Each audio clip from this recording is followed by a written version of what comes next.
এই এই যে নতুন করে যে সংলাপটা শুরু হলো, এর আগে আপনারা সেটা হচ্ছে ওই এমসিকিউ পদ্ধতিতে প্রশ্নের জবাবও অনেকে দিয়েছেন। পুরো বিষয়টা নিয়ে যদি আপনি আলোকপাত করেন, সংস্কার এবং নির্বাচনও। আচ্ছা, ধন্যবাদ। প্রথমেই সবাইকে শুভেচ্ছা জানাই, সালাম জানাই আপনাদের সহ। আসসালামু আলাইকুম। এখানে আমার মনে হয় যে আমার অনেকগুলো কথা রিপিট না করি, যে কথাগুলো ইতিমধ্যে বলেছেন। এই বিশেষ বাস্তবতায় আমরা আস্থা অনাস্থার বিষয়গুলো কেন আসছে? আস্থা অনাস্থা এটা একটা গণতান্ত্রিক ব্যবস্থায় সবসময়ই থাকে। আস্থা আছে বলেই আবার অনাস্থা থাকে, অনাস্থা আছে বলেই আস্থা থাকে। এটার একটা ইন্টারডিপেন্ডেবিলিটি, মানে আন্তঃনির্ভরশীলতা আছে। কিন্তু মানে এই মুহূর্তে আস্থা অনাস্থার অর্থ কী? আমার মনে হয় যে অনাস্থা যেটা আমরা দেখতে পাচ্ছি প্রাইমারিলি, সেটা পলিটিক্যাল কম্পিটিশন।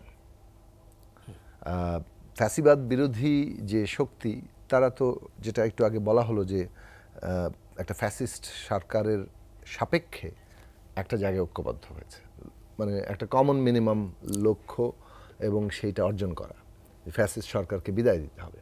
এবং সেটা যার যার অবস্থান থেকে লড়াই হয়েছে, যুগপৎ ধারায় হয়েছে, এবং অনেকেই আমাদের মতো যারা আমরা একটা জোট গঠন করেও লড়াই করেছি। ফলে জোটগতভাবে যুগপৎ ধারায় এবং একেবারেই নিজস্ব অবস্থান থেকে এই লড়াই কিন্তু সম অভিমুখের লড়াই। লড়াইটা হয়েছে যে একটা সরকার আছে, সেই সরকারকে ফেলতে হবে। এবং যেটা এইবারের লড়াইয়ের বিশেষ দিক, সেটা হচ্ছে যে কেবল সরকার পরিবর্তন নয়, শাসন ব্যবস্থা পরিবর্তনের প্রশ্নটা এই লড়াইয়ের ভেতর থেকে খুবই গুরুত্বপূর্ণ লক্ষ্য হিসেবে সামনে এসেছিল, যে কারণে 31 দফা যুগপৎ আন্দোলনের সামনে এসছে। রাষ্ট্র ব্যবস্থা পরিবর্তনের ব্যাপারটি রীতিমতো একটা, মানে দুই দিক থেকে ঐক্যের শর্ত ছিল। একটা হচ্ছে যে আপনি নতুন ভিশন ছাড়া, মানে একই ব্যবস্থা রিপিট করার মধ্যে মানুষের কোনো আগ্রহ নেই।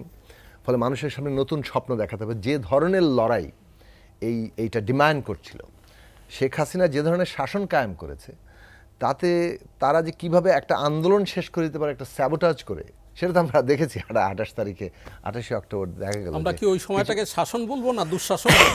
না, ওটা একটা ফ্যাসিস্ট শাসন। তার সব রকম মানে দক্ষতাই সেই শাসনটা অর্জন করেছিল। ফ্যাসিবাদের যতগুলো কূটকৌশল আছে, কিন্তু যেটা বললাম যে একটা আন্দোলনও কিন্তু তারা নস্যাৎ করে দেওয়ার ক্ষমতা অর্জন করেছিল, যে নানান ধরনের স্যাবোটাজের মধ্যে দিয়ে,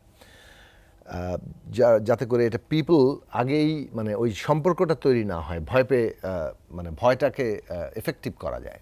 তো সেটা তারা তখন করতে পেরেছিল। কিন্তু এই যে একটা, মানে ব্যবস্থার বিরুদ্ধে আন্দোলন, সেটা মানে মানুষের একটা বিরাট উত্থানকে ডিমান্ড করছিল। ওইটা ছাড়া যে আন্দোলন বিজয় লাভ করতে পারবে না, এটা কিন্তু শুরু থেকে আমাদের একটা অনুমানের জায়গা ছিল। এবং সেটার কিভাবে ঘটে, যখন একটা নতুন ভিশন মানুষের সামনে হাজির হয়। মানুষ বিদ্যমান অবস্থার মধ্যে ইধারকে উধার যাবে, এটা সাধারণত শান্তিপূর্ণ উপায় অর্জন করতে চায়। ইলেকশন থাকলে এর উপর ক্ষোভ আছে, ওর উপরে যেয়ে দিল। কিন্তু একটা পুরো, মানে জগদ্দল পাথরকে সরাতে হবে, সেটার জন্য যে ধরনের তার, মানে একটা সাহস এবং উত্থান দরকার হয়, যে স্যাক্রিফাইসের মেন্টালিটি দরকার হয়, সেই জায়গাটা অর্জন করতে হলে তার একটা বড় স্বপ্ন লাগে, যেটা 71 আমাদেরকে দিয়েছিল, একটা রাষ্ট্রপতন হতে যাচ্ছে। এখন এই ফ্যাসিস্ট শাসনের বিরুদ্ধে গণতন্ত্র হবে, এইটা যখন মোটামুটি মেজর অপোজিশন, মানে প্রধান অপোজিশন পার্টি বিএনপি সহ অ্যাক্রস দি অপোজিশন সব পার্টি যখন ওই জায়গাটা আসলো, তখন এটা নতুন ভিশনের জায়গা একটা তৈরি হয়েছিল। খেয়াল করে দেখবেন যে ছাত্ররা যে আন্দোলনের মধ্য দিয়ে এই গণঅভ্যুত্থানের ঘটনাটা ঘটলো ছাত্রদের, সেখানে আত্মত্যাগ, অসাধারণ লড়াইয়ের নতুন নতুন অনেক কৌশল আমরা দেখেছি।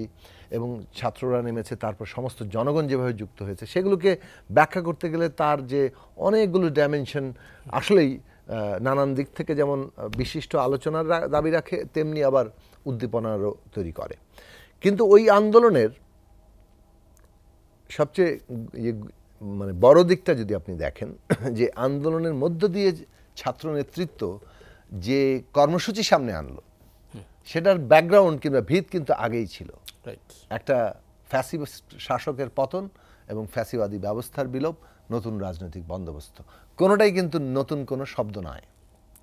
এটা ইতিমধ্যেই ব্যবস্থাটা, এই আলোচনাটা এবং এই ভিশনটা সামনে এসছে। তার মানে ওই যে ভিশন তৈরির যে চেষ্টা, যে স্বপ্ন, সেটা কিন্তু কাজ করেছে, জমিন তৈরি হয়েছে, একদিনে নয়, স্পার্কটা করেছে। এটি 15 বছর দুঃশাসনের বিরুদ্ধে ক্রমে। ফলে এখন আমি যে জায়গাটা কথা বলতে চাইছি, সেটা হচ্ছে যে ফ্যাসিবাদ বিরোধী লড়াইয়ের লোক শক্তিগুলো এইভাবে এক জায়গায় হয়েছিল, কিন্তু শক্তিগুলো তো আবার আলাদা আলাদাও, তাদের আদর্শিক পার্থক্য আছে, ইতিহাসের পার্থক্য আছে, সামাজিক অর্থনৈতিক কর্মসূচির পার্থক্য আছে, যেগুলো সব মিলিয়ে রাজনৈতিক পার্থক্য সে কারণেই আছে। এখন এই পার্থক্য তো পলিটিক্যাল পার্টি মাত্রই ক্ষমতায় যেতে চায় এবং যে পারবে সে এককভাবেই যেতে চায়।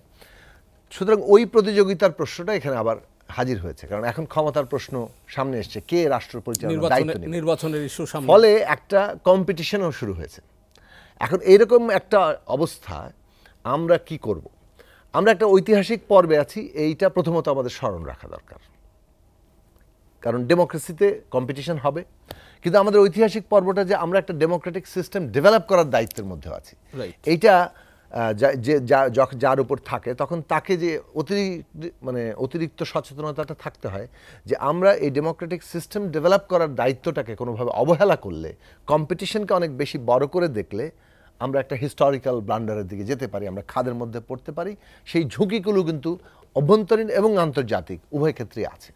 সেই কারণে আমি আস্থা অনাস্থার প্রশ্নটাকে যেটা বলতে চাইলাম, যেটা প্রধানত আমি পলিটিক্যাল কম্পিটিশন, প্রতিযোগিতা আকারে দেখছি, কিন্তু এটার মধ্যে এটা ততক্ষণ পর্যন্ত নিরাপদ অথবা আশঙ্কার কিছু নেই যতক্ষণ পর্যন্ত আমরা ঐতিহাসিক কর্তব্যটা মনে রাখবো যে আমাদের একটা গণতান্ত্রিক ব্যবস্থা, নতুন বন্দোবস্ত নির্মাণ করতে হবে এবং সেটার জন্য যে অপরিহার্য ন্যূনতম জাতীয় ঐক্য, ওইটাকে বহাল রেখেই আমাদের এই প্রতিযোগিতাটা করা দরকার। রাইট, ওইটা ক্ষতিগ্রস্ত করে প্রতিযোগিতা করতে গেলে খাদের মধ্যে পড়া ছাড়া উপায় থাকবে না। এটা গেলে 1 নম্বর বিষয়। আর ধরেন আস্থা অনাস্থার যে বিষয়টা এখন তৈরি হয়েছে যে সংস্কার অথবা নির্বাচন, আমার মনে হয় যে আমাদের দিক থেকে আমরা যে কথাটা শুরু থেকে বলে আসছি যে এই দুইটাকে যখন আলাদা করে দেখা হয় অথবা পরস্পর বিপরীত করা হয়, এটা আরেকটা বড় ধরনের ভুল এবং কিছুটা সংকীর্ণ স্বার্থ প্রণোদিত, এটার পেছনের তাড়নাটা কোথা থেকে আসে? সংকীর্ণ স্বার্থ থেকে আসে। ওই যে বললাম যে কম্পিটিশন যখন সংকীর্ণ হয়ে পড়ে, সংকীর্ণ স্বার্থ ড্রিভেন হয়, তখন সে এইটার জায়গাতে যাবে। কেন বলছি? যেমন ধরেন সংস্কার করতে চাচ্ছি, তা আমরা তো ইলেকশন আমরা চাইবো না কেন? কারণ ইলেকশন তো আমাদের very much part of the সংস্কার। আমরা ইলেকশনটাই ঠিকঠাক মতো যদি হতো এই দেশে, তাহলে তো একটা পিসফুল ট্রানজিশন অফ পাওয়ার থাকতো, অন্তত এই ফ্যাসিবাদের জন্ম হতো না এবং একটা সরকার যত খারাপই হোক তাকে মানুষ ভোট দিয়ে বিদায় করে দিতে পারতো। তো একটা ইলেকশন না হওয়ার ফলেই তো সমস্ত জিনিসটা এইভাবে রূপ লাভ করলো। তো সুতরাং ওই জায়গা থেকে ইলেকশন তো গুরুত্বপূর্ণ ব্যাপার একটা গণতান্ত্রিক ব্যবস্থার জন্য, এবং জনগণ একটা ডেমোক্রেটিক রিপাবলিক মানেই হচ্ছে, রিপাবলিকের অর্থ কি? জনগণ ক্ষমতার কেন্দ্র, জনগণের হাতে ক্ষমতা ন্যস্ত। তাহলে জনগণের প্রতিনিধিত্বকারী শক্তি ডেমোক্রেটিক রিপাবলিকে, যেখানে জনপ্রতিনিধিত্বশীল সরকার ব্যবস্থা হয়, সেখানে জনগণের প্রতিনিধিরা নির্বাচিত করবে। সেই প্রতিনিধিরা জনগণকে ছাপিয়ে যাবে, তার উপর প্রভুত্ব করবে, নাকি জনগণের অধীনস্থ থাকবে? এটাই ডেমোক্রেসির মূল প্রশ্ন। এখন সিস্টেম যদি এমন হয় যে প্রতিনিধিরা জনগণের উপর প্রভুত্ব করবে, তাহলে ওটা ফ্যাসিবাদ হবে, যেটা হয়েছে আমাদের এখানে, অন্য অনেক দেশেও হয়েছে। আবার সিস্টেম যদি এটা থাকে যে না, কোনো না কোনোভাবে জনগণ এবং প্রতিনিধিদের মধ্যে ভারসাম্য থাকবে অথবা জনগণ প্রভুত্ব করতে পারবে, তার অধীনস্থ থাকবে প্রতিনিধিরা, তাহলে সেটাকে আমরা অধিকতর গণতান্ত্রিক ব্যবস্থা বলবো। এখন বাংলাদেশের মূল লড়াইটা ওই জায়গায়, যে কথাটা এইখানে সংস্কার আর নির্বাচনের ক্ষেত্রে আনা হলো, আমরা সংস্কার করতে চাইছি যাতে জনগণ ক্ষমতার কেন্দ্রে প্রতিষ্ঠিত হয়, অর্থাৎ তার প্রতিনিধিরা তাকে সে ঠিক করতে পারে এবং তার অধীনস্থ থাকে। ফলে তার প্রতিনিধি ঠিক করার অধিকার নির্বাচন, আর তার অধীনস্থ থাকা হচ্ছে তার ক্ষমতা কাঠামোর এমন একটা ভারসাম্য যেখানে জবাবদিহিতা থাকে এবং কেউ সবাইকে ছাপিয়ে উঠে যেতে পারে না, যেমন আগেরটাই ছিল। প্রধানমন্ত্রী, যিনি উপরে আল্লাহ, বাংলাদেশের নিচে প্রধানমন্ত্রী, সমস্ত ক্ষমতার মালিক এবং জবাবদিহিতার ঊর্ধ্বেই কেবল নন, তিনি সংবিধানের ঊর্ধ্বে ছিলেন। সি দি এক্সিস্টিং কনস্টিটিউশন, তাতে প্রধানমন্ত্রী যেই হোক না কেন, ইভেন দি চিফ অ্যাডভাইজার বাংলাদেশে যিনি এখন, তার ক্ষমতা কিন্তু মোটামুটি ওই জায়গায় অবস্থান করছে। এখন এই যে ক্ষমতা চর্চা করা না করা সেটা ভিন্ন প্রসঙ্গ, সেটার জন্য প্রেক্ষাপট লাগে, অনেক কিছু লাগে। তো সেই জায়গাতে বাংলাদেশের অভিজ্ঞতা হচ্ছে প্রধানমন্ত্রীর এই ক্ষমতার কাঠামোটা প্রবলভাবে স্বৈরতান্ত্রিক, যেটাকে ফ্যাসিস্ট ব্যবস্থায় রূপান্তরিত করা যায়। কাজে আমাদের এটা বদলাতে হবে। সেই বদলানোর প্রশ্নটা ইলেকশনের কোনো মুখোমুখি না, বরং ইলেকশন অ্যান্ড জনগণ প্রতিনিধি নির্বাচন করবে, আর প্রতিনিধিরা জনগণের অধীনস্থ থাকবে কিনা সেইখানে প্রশ্নটা হচ্ছে ক্ষমতার ভারসাম্য। এই দুটো বিষয় হচ্ছে সংস্কারের মূল দিক, এবং সেখানে ইলেকশন একটা ইন্টেগ্রাল পার্ট, অবিভাজ্য অংশ। সুতরাং বিরোধিতা কি কারণে লাগানো হচ্ছে, এইটা হচ্ছে না বলে ওইটা পিছায় যাচ্ছে, ওইটা হচ্ছে না বলে এটা আগায় যাচ্ছে, এইগুলোর আলোচনা আমি বুঝতে পারি না, আমরা বুঝতে পারি না, আমাদের দল বুঝতে পারে না। কিন্তু ওই বিষয়টি আমি যে জায়গাটা পৌঁছাতে চাচ্ছি, আপনি এর আগে একটু মানে প্রফেসর আলী রিয়াজের রেফারেন্সে যে আলোচনাটা করলেন, আমরা মনে করি যে সংস্কার অনেকগুলো বিষয় আছে যেগুলো অ্যাডমিনিস্ট্রেটিভ অর্ডারে হওয়া সম্ভব, সেইগুলোই যেগুলো মানে অর্থাৎ আমরা সবাই একমত, স্টেকহোল্ডারদের মধ্যে ঐক্যমত্য আছে। ঐক্যমত্য ধরেন, আমি কথার কথা অর্থ বললাম যে ঐক্যমত্য হয়েছে 20টি প্রশ্নে, তার মধ্যে 10টি প্রশ্ন অ্যাডমিনিস্ট্রেটিভ অর্ডারে অর্থাৎ নির্বাহী আদেশে এখন সম্ভব, সেটাও র্যাটিফাই করতে হবে, কিন্তু এখন নির্বাহী আদেশে সম্ভব। 10টি প্রশ্ন যেগুলো মৌলিক কাঠামোগত অথবা সাংবিধানিক, সেটা আপনাকে রেখে দিতে হবে, পার্লামেন্টে র্যাটিফাই করতে হবে। কিন্তু এই যে আমরা ঐক্যমত্য হলাম 20টা প্রশ্নে, এটি এখনকার সময়ে জাতীয় সনদ। এই গভর্নমেন্টের অন্তর্বর্তী সরকারের দায়িত্ব হচ্ছে একটা জাতীয় সনদ তৈরির ফ্যাসিলিটেটরের ভূমিকা পালন করা। সনদ তৈরি করবে কারা? ইনক্লুডিং দ্য গভর্নমেন্ট, সমস্ত স্টেক হোল্ডাররা। তাহলে স্টেক হোল্ডাররা একটা জাতীয় সনদ তৈরি করবে, তারা বলবে যে আমরা এটাতে একমত, যেই গভর্নমেন্ট ভবিষ্যৎ পার্লামেন্টে যাক তারা এটা বাস্তবায়ন করবে, এবং তারপরে আসবে এইটা বাস্তবায়নের পদ্ধতির প্রশ্নে, কতদিনে আমরা এটা করব। দুটো অংশ। পদ্ধতির প্রশ্নে 3টা তর্ক আছে। গণপরিষদের নির্বাচন, আমরা বলছি সংবিধান সংস্কার পরিষদের নির্বাচন, আবার অনেক রাজনৈতিক ইনক্লুডিং বিল বলছে এটা একটা জেনারেল পার্লামেন্ট হলেই সম্ভব, 2/3 মেজরিটি অর্জন করলে, এবং সেখানে একটা অ্যামেন্ডমেন্টের মধ্যে দিয়ে এটা সম্ভব। সেইখানে একটা তর্ক আছে। আর তৃতীয় প্রশ্নটা হচ্ছে যে আমরা কি 5 বছর অপেক্ষা করব এই সংবিধান সংস্কার করার জন্য, নাকি পরবর্তী সংসদে নিয়ে যাব। সো এটার একটা টাইম লিমিট মানুষ আশা করে যে আমরা রিয়েলি একটা টাইমের মধ্যে সেটেলমেন্টে পৌঁছালাম। আমাদের দিক থেকে আমরা মনে করি যে 6 মাসের মধ্যেই সংস্কার সম্পন্ন করা দরকার। এখন প্রশ্ন হচ্ছে যে এই সংস্কার পরিষদ হলে অথবা গণপরিষদ হলে এইটা কি একটা শুধুমাত্র গণপরিষদ হবে, তারপর সংবিধান হবে, তারপর আরেকটা নির্বাচন হবে? মোটেই সেটার প্রয়োজন নাই। একই মানে সংসদ একই সাথে সরকার গঠন করতে পারে, একই সাথে সংস্কারের ম্যান্ডেট নিতে পারে। তা আমরা কেন সংবিধান সংস্কার পরিষদ বলছি, সেটার কারণ হচ্ছে গভর্নমেন্ট ইতিমধ্যেই ঠিক করেছেন যে সংবিধান সংস্কার করা হবে, নতুন সংবিধান লেখা হবে। এটা কিন্তু মানে সরকারের দিক থেকে বলা হয়নি, কোনো কোনো দল বলতে পারে। এখন তাহলে গভর্নমেন্ট যখন বলছে সংস্কার করা হবে, তার জন্য সে সংস্কার কমিশন করেছে, তাহলে সেই সংস্কার যা করা হবে অর্থাৎ কমন মিনিমাম এগ্রিমেন্ট, সেইটা কি জনগণের ম্যান্ডেট প্রাপ্ত?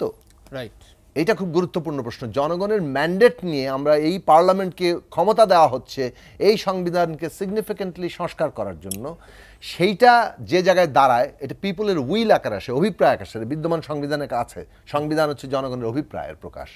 সুতরাং সংবিধান যখন জনগণের অভিপ্রায়ের প্রকাশ হিসাবে পার্লামেন্টে সেটা হবে, সুপ্রিম কোর্ট সেটা সুরক্ষা দেওয়ার কথা, এটাকে হস্তক্ষেপ করার কথা না। আপনি 13 অ্যামেন্ডমেন্ট দেখেন, 15 অ্যামেন্ডমেন্ট দেখেন, ভবিষ্যতে 18 অ্যামেন্ডমেন্টও যেভাবে পূর্বগুলো বাতিল হয়েছে, ভবিষ্যতে ওইটাও বাতিল হতে পারে। সে কারণে আমাদের দিক থেকে আরও অনেক প্রশ্ন আছে, আমি তুলছি না এখন। আমি যেটা বলছি যে শুধুমাত্র এই পদ্ধতির প্রশ্নে এই তর্কগুলো কমন মিনিমাম পয়েন্টে আমরা কীভাবে মিলতে পারি, সেখানে একটা প্রস্তাবনা আমরা দিচ্ছি, আমরা জনমত